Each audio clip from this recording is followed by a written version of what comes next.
سلام دوستان، خوش اومدید به کانال کریپتو دی. امیدوارم حالتون خوب باشه. دوستان امروز اومدیم 3 کارت 5 میلیونی همستر رو برای روزهای سوم و چهارم تیر ماه بهتون بگم. خب دوستان، اول وارد بخش ماین میشیم.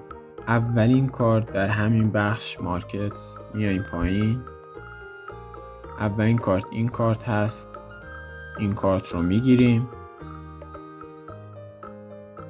این اولیش.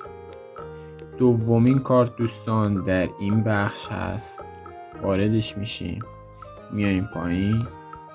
خب دوستان، دومین کارت این کارت هست. برای باز کردن این کارت های براتون قفله دوستان، باید این کارت رو به لول 13 برسونید. خب این رو هم میگیریم. خب دوستان، کارت سوم در بخش لگال یک کارت جدید اضافه شده. این کارت هست که باید یک فرند اضافه کنیم در این بخش. متاسفانه چون الان من هنوز فرندی اضافه نکردم، این کارت برای من بسته است. شما هم یک فرند اضافه کنید میتونید این کارت رو بگیرید. خب دوستان، امیدوارم از این ویدیو خوشتون اومده باشه. حتما برای دوستاتون هم بفرستین. ویدیو رو لایک کنید.